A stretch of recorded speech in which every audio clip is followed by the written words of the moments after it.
Então, boa noite. Nós queríamos agora encerrar essa primeira parte da nossa apresentação com o hino a Doutor Bezerra, que é uma canção da casa de muitos anos, que nós trazemos agora para esta noite. Uma alegria muito grande, uma honra estarmos aqui celebrando essa data com vocês.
Essas são histórias bastante conhecidas do Dr. Bezerra.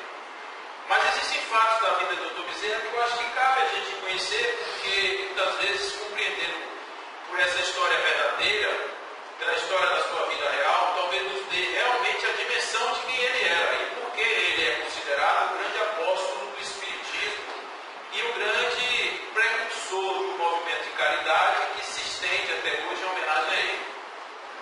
Dr. Bezerra nasceu naquele dia 29 de agosto do ano de 1831. Era um ano bastante difícil para o Brasil, estávamos com bastante mudanças, nós tínhamos um imperador que tinha deixado o poder, estava agora o seu sucessor, uma série de mudanças políticas acontecendo em todo lugar, e naquele estado pobre do Ceará, uma cidade, um pequeno recanto chamado Riacho do Sangue, hoje Jaguaretama, era um lugar onde essa família vivia, a família dos Menezes, o seu Antônio e Dona Fabiana, que estava recebendo agora mais um filho na sua casa. E Adolfo Bezerra de Menezes Cavalcante era o seu nome. Ele nasce numa casa de pais que ainda eram aquinhoados com a questão do dinheiro, mas o senhor Antônio tinha uma característica que o faria marcar seu filho por toda a existência dele. Ele era um homem de muitos haveres e também de muitos deveres. O seu pai tinha se envolvido em questões políticas, tinha sido preso, morreu quando era enviado ainda ao seu degredo e estava agora ele recuperando a imagem da sua família. E não somente isso, uma característica bastante interessante dele, ele emprestava ou dava dinheiro para quem pedisse. Então a pessoa chegava lá e pedia dinheiro ao seu Antônio, ele dava. Não importava às vezes quando, ajudava todas as pessoas. Quando o seu dinheiro acabou, ele tomava empréstimo para dar dinheiro, porque ele não aguentava que uma pessoa pedir dinheiro a ele e ele não pudesse ajudar. Então esse menino nasceu numa casa em que o seu pai foi à bancarrota por causa da necessidade de ajudar aos outros. E a gente diz sempre que a melhor forma de você educar um filho é sendo o exemplo daquilo que você diz, não é verdade? Então esse menino não podia ser outra coisa, porque nascido numa casa que viu o desafio de chegar a esse nível, realmente tinha que ser uma pessoa especial. Então, quando o Bezerra vai fazer os seus primeiros estudos, o pai já estava de uma forma tal, uma miséria, porque para pagar as suas dívidas ele resolveu dar seus bens para os seus credores. E os credores, como conheciam muito bem a figura dele, disseram assim: não, nós não queremos seus bens, porque a gente sabe quem você é. Ele ficou tão assim chateado com essa situação que resolveu atribuir-se um salário de capataz da sua própria fazenda, e agora ele trabalharia para dar os lucros da fazenda aos seus credores e trabalharia com um salário que não era lá esses Coca-Colas tudo. Ele impôs à sua família uma redução do padrão de vida, e toda a vida de Bezerra agora adiante seria uma vida muito difícil, diferente de alguns irmãos que tiveram a possibilidade até de se destacar nas suas profissões. Mas esse menino, ele tinha algo também bastante particular, ele era muito inteligente, então tudo que ele fazia de forma muito mais assim, ele ia estudar, por exemplo, ele estudava numa escola de latinidades e ele precisava aprender latim, ele aprendia muito rápido, ao ponto de em 2 anos ele poder até substituir um professor, porque para estudar filosofia lá ele tinha que estudar latim, tinha que aprender latim. E ele fazia isso com muita habilidade, não só isso, as outras ciências também para ele eram muito fáceis. Quando chegou a sua idade de estudar e fazer a sua graduação, ele resolveu, na contramão da história, ser médico. Porque o ideal seria ele ser advogado, seria a grande continuidade de toda a linhagem da sua família. Na linha do direito, ele resolveu seguir a medicina e foi para o Rio de Janeiro. A família juntou 400 contos de réis para poder fazer ali, comprar uma roupa para ele, né? Afinal de contas, ele ia para o Rio de Janeiro.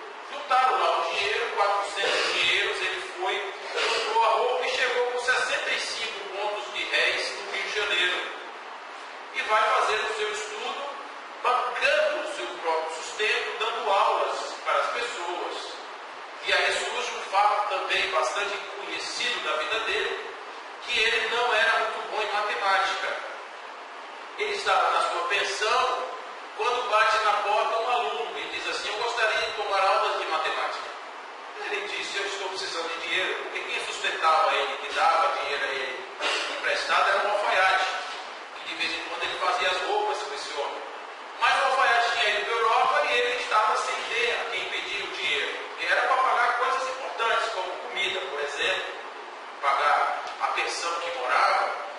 E esse rapaz queria aulas de matemática. Ele não teve outra opção a não ser topar. Disse: não, tal dia você pode voltar aqui que eu vou te dar as aulas. O rapaz: quero pagar antecipado. De jeito algum, não recebendo dinheiro antecipado. Mas eu quero pagar com questão. E pagou antecipado o dinheiro, uma quantidade de dinheiro razoável, que daria para pagar todas as suas dívidas. Esse rapaz foi embora. Ele foi-se então à biblioteca para estudar matemática, porque afinal de contas ele agora seria professor de matemática. E estudou bastante matemática e esse aluno nunca voltou. E ele atribui isso ao seu primeiro favor espiritual. Ou seja, de alguma forma o céu rezava por ele. Mas ele era de uma família católica, portanto ele era uma pessoa que professava a fé católica como qualquer uma pessoa daquele tempo. E como é que você faz isso? Você não pensa no que você está fazendo. Você basicamente faz. As coisas são dogmas, né? Normalmente a gente segue sem questionamento. Eu vi essa semana uma amiga nossa espírita fazendo um questionamento sobre o próprio Evangelho a uma plateia de espíritas, e a gente não sabia nada do que ela perguntava coisas interessantes sobre os Evangelhos e a gente não sabia responder. Então, mostra que a gente às vezes faz as coisas sem o devido conhecimento. E ele era assim, ele reconhecia isso tranquilamente, não lia a Bíblia. Ele apenas obedecia ao que era dito como dogma.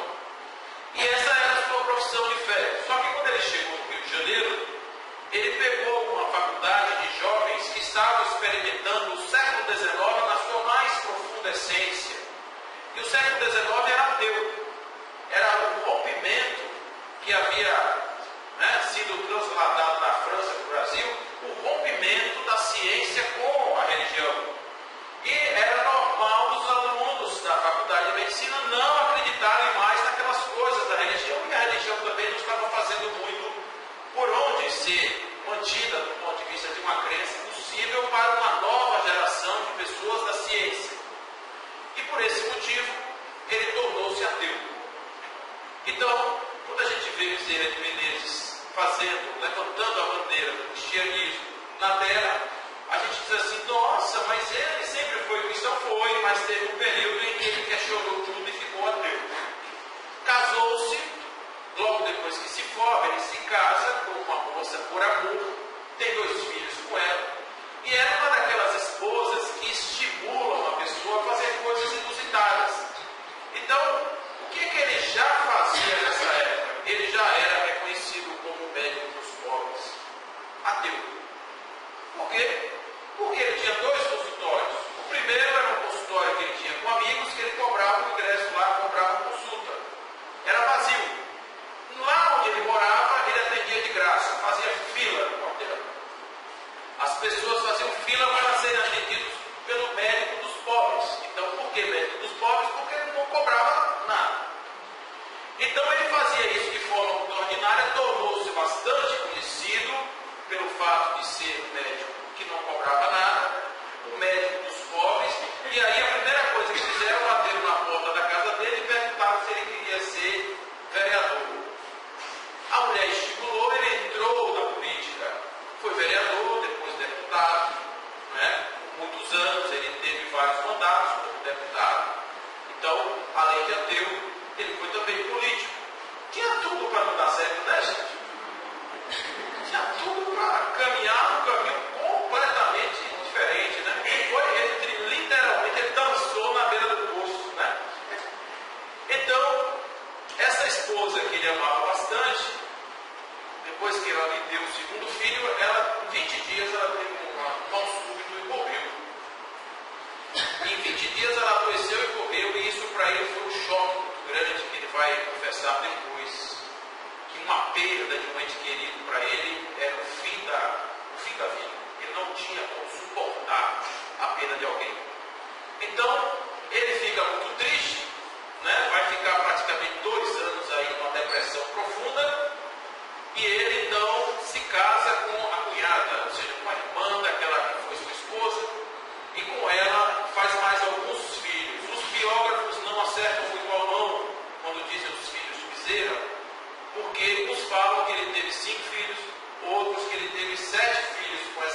mente aquelas passagens do Evangelho. E ele começou a se apaixonar pelo Evangelho. Não estou falando da igreja, estou falando do Evangelho. E ele vai, sabe aquele livro gostoso que você pega para ler e que você começa a ler, vai trabalhar e fica imaginando voltar para casa para pegar de novo, para continuar? Pois é, isso era uma sensação que ele tinha agora com a Bíblia. E ele lê toda a Bíblia, ele faz todo o estudo, a visão filosófica, etc. Quando, no Rio de Janeiro, nessa época, ele morava na Tijuca, estava acontecendo de forma bastante efervescente um movimento que já tinha começado muito antes, que era o movimento da homeopatia, e isso abriu as portas para a espiritualidade chegar com várias teorias, entre as quais o Espiritismo. E o Espiritismo chega então no Rio de Janeiro, através aí de alguns homens, que um deles pega um exemplar do Livro dos Espíritos, traduzido em português, e entrega nas mãos dele, ele já é político. Então ele vai entrar no bonde, pega o livro e diz assim, ó, o inferno eu acho que eu não vou se eu ler esse livro, palavras dele. Ele senta no bonde para ler o livro. E quando ele começa a ler o livro, ele começa a dizer o seguinte: à medida que eu lia, tudo aquilo me parecia absolutamente conhecido, mas ao mesmo tempo, tudo muito novo. Era como se eu já fosse um espírita inconsciente, querendo dizer que desde sempre ele tivesse aqueles conhecimentos, ele só não sabia que tinha. Essa é uma característica importante da doutrina espírita, porque ela não é uma revolução no sentido de trazer coisas novas, mas apenas releituras explicadas de coisas que já existem, o bom senso, né? Quando os espíritos explicam que as leis divinas estão cravadas na consciência do homem, e quando todos nós que somos homens temos consciência, quando a gente vê alguma coisa que chama à luz essa consciência, diz, eu já tenho isso. É claro, todos nós temos. Então, ele vai ainda levar desse episódio, gente, 11 anos para tornar-se verdadeiramente espírita. Por uma razão muito simples, ele não acreditava de forma verdadeira, mas dois fatos vão acontecer na sua vida e vão fazê-lo realmente se dobrar à doutrina espírita. E esses são fenômenos. O primeiro aconteceu com ele. Tinha um médico recetista no Rio de Janeiro que passava algumas receitas para a pessoa que dava apenas o seu nome e a data de nascimento. Bastava isso, e ele já fazia a receita exata para a pessoa. Então ele pediu a um amigo médico que levasse um bilhete com o nome dele, Adolfo, ninguém conhecia ele como Adolfo, ele já era conhecido como Bezerra de Menezes, levasse o nome Adolfo para esse médico com a data do nascimento, 29 de agosto do ano de 1831. Então o amigo levou, entregou para o médico, e o médico receitou para ele um tratamento para a conspepsia, que ele havia 5 anos estava sendo tratado pela medicina tradicional sem resultado. Em poucos meses ele ficou absolutamente curado desse negócio. Passados alguns anos, ele está conversando com um amigo e ele diz assim, olha, eu já estou bom, e contou essa história toda, eu deveria estar fazendo o tratamento, mas eu de vez em quando eu não faço, eu largo o tratamento para lá e tal, eu só estou sentindo uma dor na perna e uma dor no quadril. E toda semana o sobrinho dele ia a esse médico, pegava o frasco da medicação e trazia para ele. Nesse dia, os frascos chegaram com um bilhete. Olha, amigo, essa dor que você está sentindo no quadril e na perna é porque você não está bom ainda e precisa fazer o tratamento direito. Então ele realmente fez as contas do horário do bilhete e chegou à conclusão de que o médico teria escrito esse bilhete no horário em que ele conversava com o seu amigo. Portanto, não teria como isso acontecer de outra forma que não fosse uma intervenção espiritual. E por fim, a sua esposa está com problema nos pulmões, sendo tratada com tuberculose, quando ele vai a esse mesmo receitista e ele diz que o problema dela não é o pulmão, o problema dela está nos ovários, no útero, e vai tratar esse problema e ela fica completamente curada. Desse dia em diante, ele se convence de que tudo aquilo tinha substrato, tinha fundamento, relacionamento e ele torna-se verdadeiramente um espírita. E quando eu digo espírita, é um espírita muito diferenciado. Porque ele já trazia na sua essência algo da bondade que é esperada em todo espírito. Ele já trazia algo da transformação moral que já é esperado em todos nós. Ele já trazia muito da renúncia que é esperada em todos nós. Então não foi a doutrina espírita que fez dele um bom homem. Foi a bondade dele que fez dele um excelente espírita. Porque quando ele se colocou para ser espírito e trabalhar nas frentes espíritas, ele assumiu o seu papel com total desprendimento.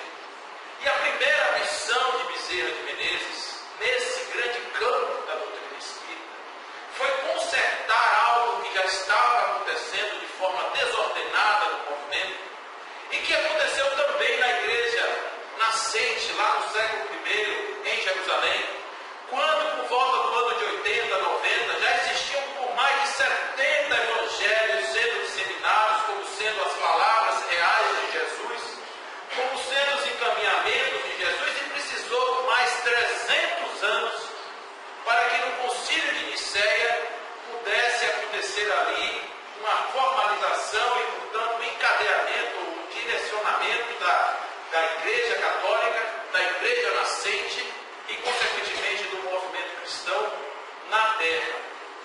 Então, estava acontecendo a mesma coisa na doutrina espírita, por uma razão muito simples. Allan Kardec escreveu 5 livros. E esses 5 livros que Allan Kardec, dentre os outros da Revista Espírita e mais os outros que ele vai editar na sua obra completa, estou falando do Pentateuco, são 5 livros. Então, o primeiro livro é o Livro dos Espíritos, que foi em 1857, a primeira edição, 1860, a segunda, 1861 ele lança o Livro dos Médiuns, 1864 ele lança o Evangelho segundo o Espiritismo, 1865 ele lança o Céu e o Inferno, e 1868 ele lança a Gênesis segundo o Espiritismo. O que acontece nessa sequência dos livros? A gente pode dividir em 2 movimentos. O primeiro movimento, que é o Livro dos Espíritos, que foi de 1857 e 1860, é um livro de filosofia espírita, de ciência espírita, explicando como é a relação, a vida dos espíritos, como é o processo da reencarnação, as regras do bem viver, etc. Então você pega ali no Livro dos Espíritos, tem todo o processo da introdução e a explicação dessa filosofia do Espiritismo. O que é o Livro dos Médiuns? É um tratado de ciência espírita, de relação e de execução de reuniões mediúnicas. Então, aquelas pessoas que ficam no Livro dos Espíritos e ficam no Livro dos Médiuns, eles podem tratar a doutrina espírita como filosofia e ciência e mais nada. E era assim que, inicialmente, os primeiros espíritas faziam. Eles iam para a igreja, faziam suas orações, os seus santos, etc., e voltavam para fazer reuniões com os espíritos, a partir dos ensinamentos do Livro dos Espíritos e do Livro dos Médiuns. Mas quando Kardec lança o Evangelho segundo o Espiritismo, no ano de 1864, dá uma divisão. E que divisão é essa? Agora nós temos também um pensamento religioso que precisa ser acolhido. Dentro desse pensamento religioso nós temos a volta do cristianismo redivivo, temos os ensinamentos de Jesus, temos as passagens do Sermão do Monte, uma série de questões morais que não tem nada a ver com a ciência pura. E agora nós estamos falando de céu e de inferno, e agora vamos falar da origem da terra, da Gênese, das revelações, da primeira, da segunda e da terceira revelação. Portanto, agora existem pessoas que podem estudar a doutrina espírita do lado religioso. Existem pessoas que não estão muito interessadas nas reuniões mediúnicas, talvez, mas estão muito interessadas em serem pessoas dentro da sua cristandade e resgatando suas heranças do cristianismo dentro da doutrina espírita. E daí há uma divisão.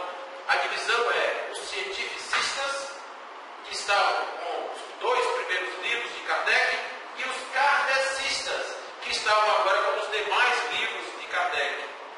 Então, os kardecistas eram aqueles que usavam o Evangelho segundo o Espiritismo, e os cientificistas eram aqueles que usavam seguramente o livro dos Espíritos e o livro dos Médios e não olhavam mais para o lado religioso.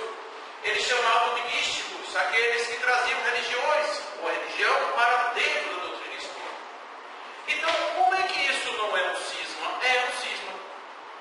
E para completar o cachimbo da doida, como a gente pode dizer aqui, ainda havia dentro dos kardecistas uma outra divisão, que era a divisão daqueles que estavam seguindo os ensinamentos de um advogado francês chamado Jean-Baptiste Cousteau, que estava ali, que tinha acabado de publicar a revelação da revelação, ou seja, Cousteau, Amor a Médium, e publicou 4 livros, que seriam os 4 evangelhos, a revelação da revelação. Quem eram os espíritos que ditavam esses livros? Ninguém menos do que Mateus, Marcos, Lucas e João. A única coisa que Cousteau não sabia, que a médium dele não sabia, e talvez os espíritos que ditaram a revelação da revelação também não sabiam, era que nesse momento não se tinha ainda a ideia de que esses evangelistas não escreveram os seus evangelhos. Portanto, eles não poderiam voltar depois para ditar algo que eles não escreveram. João Marcos ou Marcos era analfabeto, assim como João Evangelista era também analfabeto. Então, Mateus talvez soubesse escrever, Lucas certamente sabia escrever, mas Lucas fez o evangelho dele baseado em Mateus e em Marcos. Mateus fez o evangelho baseado em Marcos, portanto, os evangelhos foram baseados no analfabeto inicial, que seria Marcos.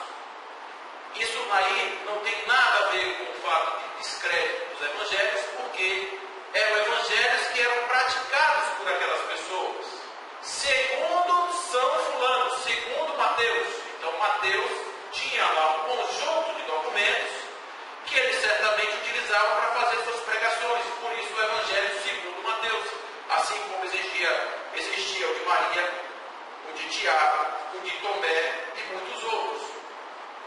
Então, esse revelação da revelação, na verdade, traz alguns preceitos, como o corpo fluídico de Jesus, a virgindade de Maria, como sendo postulados de fé, ou seja, a gente, de uma forma mais aguda, até transformando verdadeiramente aquele evangelho espírita, o evangelho segundo o Espiritismo, em um reforço de toda a questão dogmática da Igreja Católica. Então, com isso, você tinha um monte de fãs, que eram pessoas que eram da Igreja Católica, mas que agora estavam aderindo a uma variação além daquela que já tinha sido trazida por Allan Kardec. Então, você tinha os cientificistas, os místicos ou kardecistas, e dentro deles, aqueles que seriam os puristas, kardecistas, e os tanguistas. Essa confusão durou muito tempo. E caiu no colo do Bezerra de Menezes, porque cada centro espírita do Rio de Janeiro era uma entidade que fazia o que queria. E eles resolveram fazer um movimento de federalização, de junção, de união das casas espíritas através de um movimento federativo. E aí se criou a Federação Espírita Brasileira, para poder justamente ter uma entidade única, central, que pudesse unificar o pensamento dos espíritas, que estava nascendo ali agora uma nova doutrina, uma doutrina que precisava de uma condução segura e centralizada, e para isso foram chamados alguns dos trabalhadores de todas as horas, dentre os quais Bezerra de Menezes, pelo seu equilíbrio, pela sua capacidade de oratória, pela sua capacidade intelectual e, acima de tudo, pela sua paixão pela doutrina espírita. Embora ele fosse kardecista, embora ele fosse da religião, ele estava absolutamente empenhado de dizer para todos os espíritas que, na verdade, eles estavam brigando pela mesma coisa. Que tudo é uma coisa só. Que não existe separação, que não existe divisão. E daí nascem duas palavras. A união, que é o movimento federativo, representado aí na sua pessoa. Ele foi presidente da Federação Espírita durante 2 mandatos seguidos. Seguidos não, 2 vezes como intervalo entre os 2 mandatos. E depois, pela a unificação. O que é isso, gente? A preocupação doutrinária, de pureza doutrinária, a preocupação em estar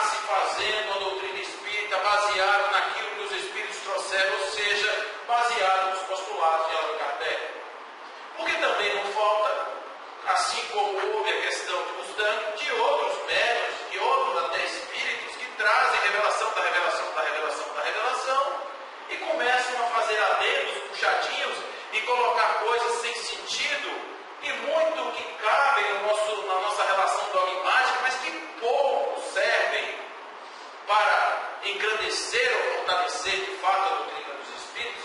Então essas eram as preocupações da federação e desses homens, e Bezerra de Menezes se envolveu nisso de cabeça. Um belo dia acontece um fato inusitado. Aparece uma comunicação dentro do centro espírita lá de Allan Kardec, instruções para os espíritas brasileiros. E no meio dessas instruções, entre aspas, estava lá a fundação, a criação de uma escola de médicos. Uma altura dessa, Bezerra de Menezes já tinha fundado um centro, que ele chamava de o centro, e ele resolveu fazer uma escola de médicos dentro deste centro. Ficou sozinho. Ninguém. Não apareceu nenhum dos seus soldados. Ele ficou literalmente só. Ele ficou só um pouco do seu centro, ia à bancarrota, e ele pegava uma mesa, alguns papéis, e pedir asilo em uma outra casa para arrumar lá um quartinho para ele ficar fazendo as atividades da sua casa, para a sua casa não fechar. Por quê? Porque as pessoas não queriam, porque as pessoas não acreditavam nessa ideia. Olha a importância de um homem fora do seu tempo, porque hoje, imagine o movimento espírita sem informação de médicos. Imagine, com formação, a gente já tem tanta deformação, imagine se não tivesse informação. Então a preocupação dele, realmente, ele era uma pessoa preocupada com a doutrina, e por isso, por esse esforço dele, de todo o tempo, de estar zelando pela doutrina, de estar cuidando da doutrina, ele merece a nossa reverência, ele merece o nosso respeito, ele merece a nossa consideração. Porque se nós temos hoje um movimento estabilizado, se nós temos hoje um movimento que já, apesar de ainda ter um casinho aqui, outro ali, de algum processo de divisão e etc., mas nós estamos muito melhores do que estávamos naquela época. Foi uma época de perseguições, a lei proibia as reuniões espíritas, os centros espíritas foram fechados. Ao contrário do que muita gente pensa, não foi Bezerra de Menezes quem criou o atendimento aos necessitados, não foi. Mas ele era sempre, na sua vida, na sua essência, aquele que praticava a caridade de maneira ostensiva. Quando o doutor Bezerra já está mais velhinho, mais cansadinho, ele já era ainda presidente, ele volta então para a sua atividade de médico, no fundo de uma farmácia onde estava o seu consultório, trabalhando a medicina que ele sempre trabalhou, ou seja, a medicina de graça. Só que ele tinha uma família. A sua família passava necessidades. A sua esposa, certa feita, foi até a farmácia e disse: "Seu fulano, nós estamos precisando aqui de uma ajuda, porque nós não temos dinheiro nem para comer. Como é que a gente faz? Não, a senhora fica aqui na frente, vão aqui cobrar, as pessoas vão chegando, porque se chegar lá dentro ele não quer cobrar." Então, eram essas situações que caracterizavam a vida de Bezerra. Certa feita, quando ele se tornou espírita verdadeiramente, isso foi no ano de 1886, quando ele faz uma declaração para 2.000 pessoas. Ele já estava portanto aí com ele estava com 57 anos quando ele se tornou espírita. Não é isso? Não, 55 anos quando ele se tornou espírita. Então ele vai para uma plateia de 2.000 pessoas e explica por que ele tornou-se espírita. Um escândalo na época, na sociedade. O seu irmão, que era uma pessoa ligada à igreja, fez para ele as piores acusações. Disse que ele tinha abraçado o espiritismo, que ele era réu da apostasia. Usou essa expressão, né? Tipo, se você passar na minha frente, eu mando isso comungar, em outras palavras, porque espiritismo era coisa do Satanás. Então ele vai escrever uma carta para esse irmão, para o senhor Manuel. Ele vai escrever uma carta por que é que ele ficou espírita. E ele vai, essa carta é uma cartinha singela, tem 174 páginas. Não é? 174 páginas. É porque ele tinha muito motivo para ser espírita. E ele começa dizendo o seguinte: a carta é lindíssima, vale a pena ler com E ele começa dizendo que, em verdade, em todo o tempo, as crenças que a doutrina espírita, supostamente ditas pelo irmão, defende, são ideias da humanidade, assim como Jesus também se apoderou de muitas delas. O fato de existirem determinadas afirmações de Jesus que remetiam a coisas do passado, a Buda, aos Upanishads, a questão que estava sendo já colocada lá, muito, como a própria reencarnação, as existências de vidas após a vida, todos os sucessivos casos que estão sendo relatados no próprio Evangelho, quando lá no Monte Tabor Jesus se encontra com Moisés e com Elias em um momento de mediunidade absoluta, na presença de Tiago, João e de Pedro, e que eles perguntam: Senhor, não seria importante ou não seria primeiro chegasse Elias para depois vir o Messias? E ele diz: em verdade, o Elias já veio, mas ninguém reconheceu. Estavam falando de João Batista. Ali é uma declaração explícita da reencarnação e, consequentemente, da continuidade da vida, porque se Elias morreu e renasceu, ele continuou vivo, agora renascendo em outro nome, e muitas outras passagens que estão. Então, Bezerra vem falando da mulher do poço de Jacó, que ele diz assim: chegará um dia em que o homem não vai honrar nem Deus, nem naquele monte, nem lá, mas no seu coração em espírito e verdade.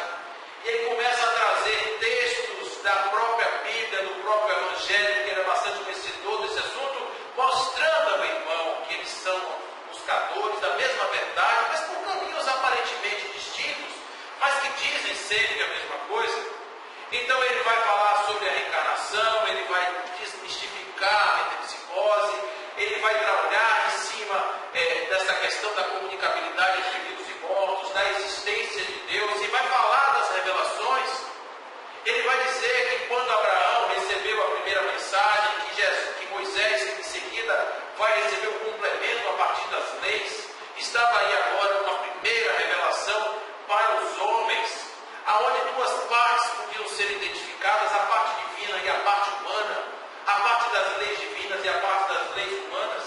E uma segunda revelação viria com Jesus Cristo ensinando que, em verdade, este Deus não era o Deus dos exércitos, mas era o Deus de amor, e que depois viria o Espiritismo, conforme assim prometido por Jesus, que teria dito que em determinadas circunstâncias ele não poderia falar coisas que as pessoas não iam entender, mas que ele voltaria agora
ressignificada, ou até mesmo como o próprio Bezerra teve essa necessidade de ter que ter um evento, um milagre, para poder justamente acreditar.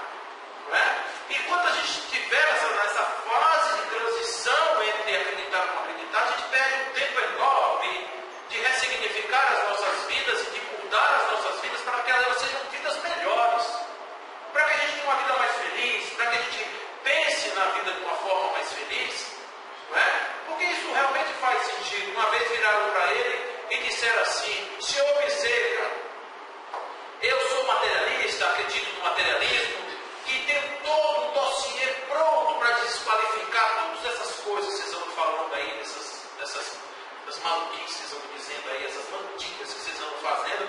Eu estou aqui pronto, estou aqui lhe convidando para o debate. Ele disse: eu irei para o debate se você me trouxer uma pessoa, uma mãe, que o materialismo foi capaz de calar o seu coração quando ela teve um filho seu arrancado do seu lar. Quem diz isso é um homem que perdeu 3 filhos em um ano. Bezerra de Menezes, além de ter perdido a sua esposa, ele perdeu 4 filhos, 3 em um único ano. Isso ele dizia, há tempos atrás, teria morrido. A doutrina espírita me ensinou que a minha relação com os meus filhos é de tal sorte que eu agradeço a Deus a oportunidade de tê-los tido comigo durante o tempo que eles permaneceram em minha vida. Então, estamos falando de convicção, estamos falando de certeza, estamos falando de verdade, estamos falando absolutamente não de um processo de alguém que botou o pé lá e ficou assim, não, que mergulhou de cabeça, literalmente de cabeça, dentro de uma doutrina consoladora que pode e deve, se nós assim quisermos, mudar as nossas vidas e mudar o mundo. O mundo para ser melhor.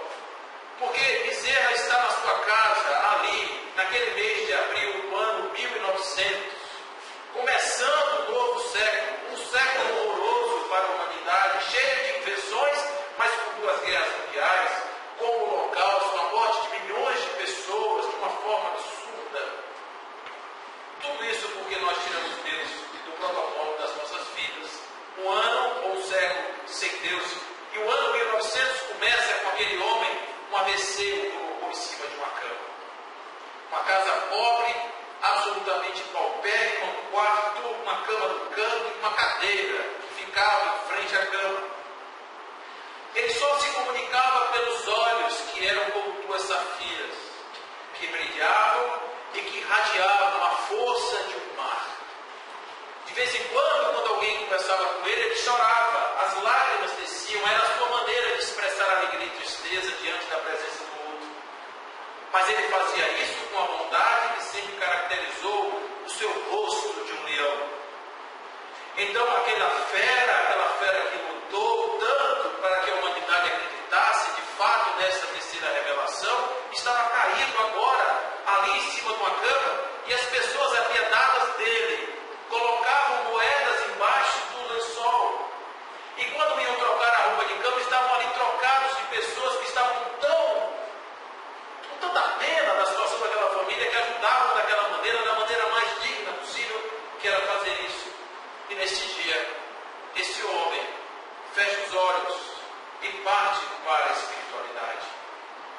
Depois de ter concluído uma vida de sacrifício, de abnegação, de nãos, de ingratidão absoluta, ele vai se lembrar certamente do Messias, que também foi negado muitas vezes, foi abandonado numa cruz pelos seus próprios amigos, e isso não fez ou não impediu que Jesus, do alto do seu sofrimento de braços abertos, pedisse ao Pai e perdoasse todos aqueles que não sabiam o que estavam fazendo, e ainda teve o amor de entregar a sua própria mãe a um filho amado, e a esse filho amado dar uma mãe que ele não tinha. Ainda teve a possibilidade de carregar consigo ladrões que estavam do seu lado, ombreados com ele, perdoando aquelas pessoas dos crimes eventualmente praticados durante a vida, apenas porque naquele momento aquele homem manifestou o interesse de seguir com ele. Ele certamente se lembrou de Jesus. E em se lembrando de Jesus, ele partiu para o plano espiritual, olhando para a terra. Contam os espíritos que alguns anos depois, uma celebração que houve no plano espiritual,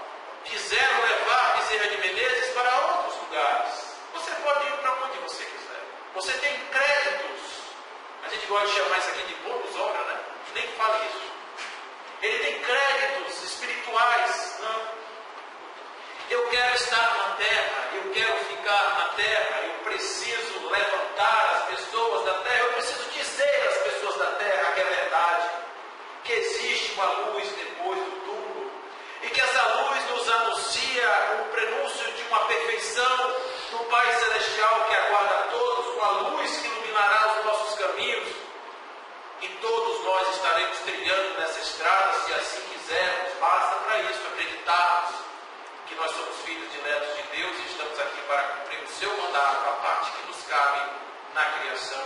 É para isso que nós estamos aqui. E quando as casas se enchem de alegria e de júbilo para homenagear Bezerra de Menezes, não fazem absolutamente mais do que a sua obrigação de venerar não uma pessoa que gostaria aqui de receber os aplausos, porque quando ele chega e me diz eu sou um mínimo servidor do Cristo, mas simplesmente porque, para o reconhecimento de que assim como Bezerra foi capaz de adotar a doutrina espírita como sua bandeira de guia, que foi capaz de lhe arrastar do ateísmo para de novo lhe restituir ou lhe colocar nos braços de Deus, assim também nós podemos, se nós quisermos, mergulhar leões na doutrina para defender a sua união, para defender a sua unidade e defender a salvação do planeta a partir da percepção e da terceira revelação. Somos esses trabalhadores do Cristo que estamos aqui à disposição de espíritos como o Dr. Bezerra, que ele receba dos nossos corações todo o amor, toda a gratidão por tudo aquilo que ele nos ensinou e nos ensina até hoje nas várias reuniões e nas suas manifestações através dos médiuns, que tenha o privilégio de receber as suas mensagens, trazendo aos nossos corações o alento e o conforto de que nós não estamos sozinhos e que dentro em breve, se assim desejarmos, estaremos todos unidos em nome do Pai, abraçados nessa grande fraternidade do amor que é a humanidade universal. E sejamos todos cientes disso, vamos homenagear o nosso companheiro Bezerra de Menezes com a atenção, com os nossos aplausos, com as nossas orações, da forma que nós quisermos, apenas para dizer a ele: obrigado, professor Bezerra, obrigado por ter guiado os meus passos, por ter me ensinado a ser hoje um pouquinho melhor do que eu poderia ser. Fique com Deus, que assim seja.